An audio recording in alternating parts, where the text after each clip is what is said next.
No Mar do Caribe, o sol está nascendo, mandando seu calor pelo céu. O dia já nasceu e a cidade de Havana começa a se movimentar.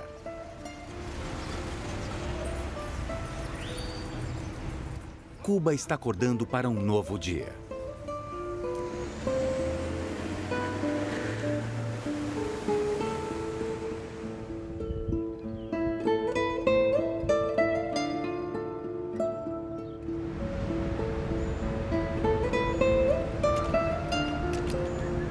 Como vocês podem imaginar, a vida em Cuba não é fácil. A economia é gerenciada e monitorada pelo governo. Restaurantes, postos de gasolina, mercados, tudo pertence ao governo.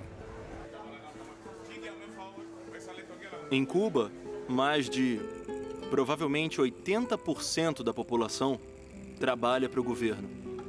E o governo paga muito pouco para as pessoas. Então, um salário mensal aqui varia de 8 a menos de $20 ao mês.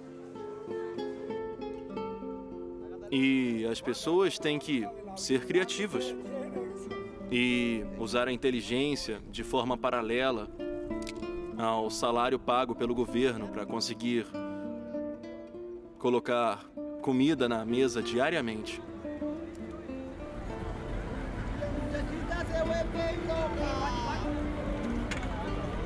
Existe uma contradição por todos os lados.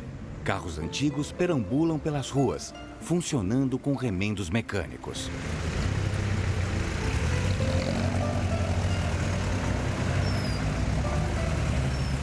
Turistas admiram ruas estreitas da antiga Havana, onde a arquitetura remete a uma Cuba luxuosa de uma época que acabou.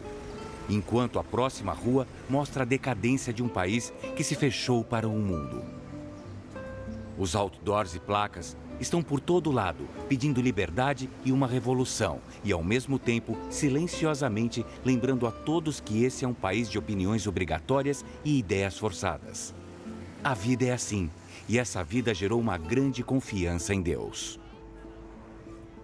Vivemos em um país lindo, com pessoas acolhedoras, pessoas amistosas.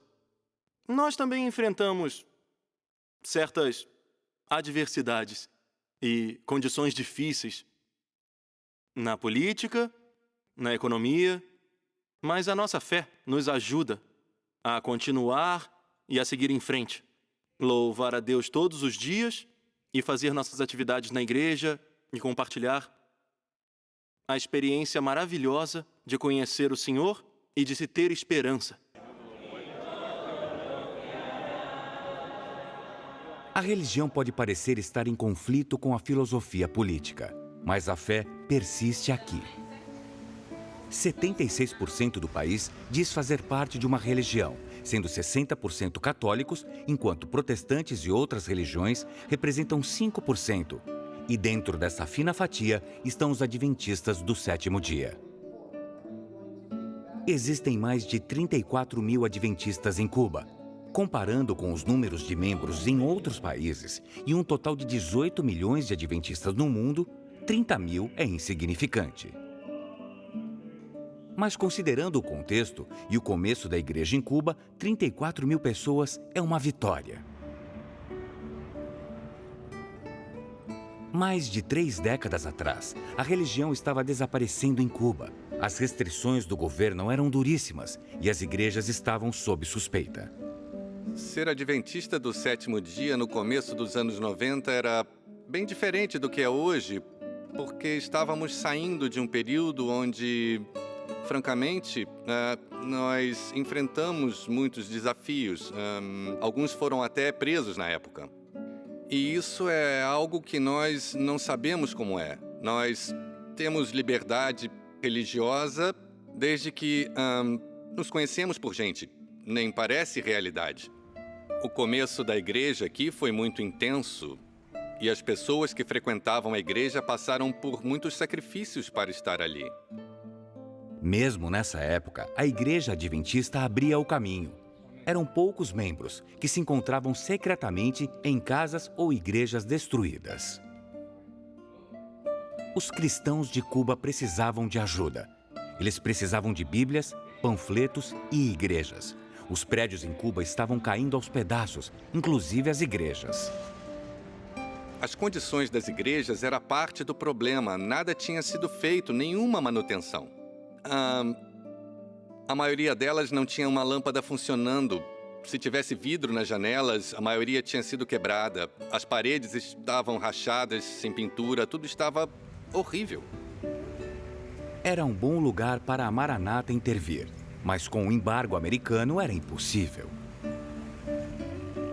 Em 93, o presidente da Associação Geral, alguns empresários e o Dom Noble, presidente da Maranata, estavam na Guatemala para um programa de dedicação de várias igrejas.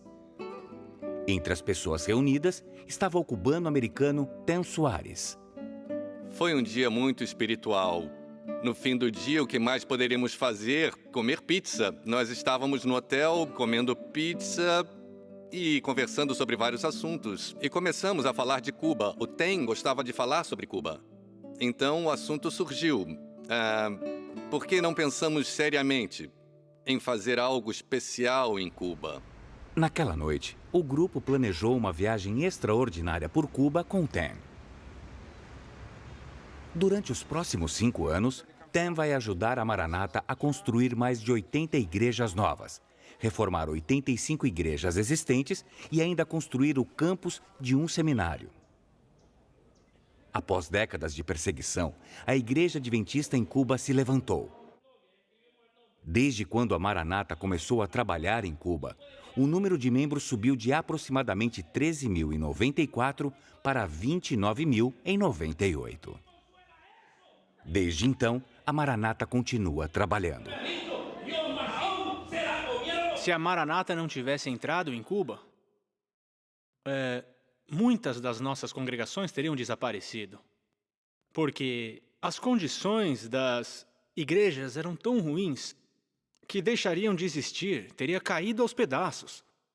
Os prédios teriam caído e teríamos perdido congregações inteiras, em diferentes cidades do país.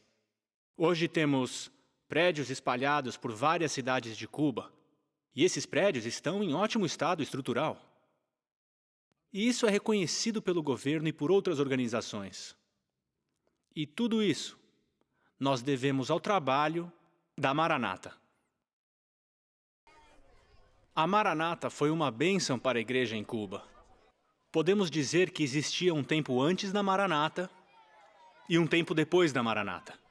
Depois da chegada da Maranata, a igreja deu um grande passo no nosso país.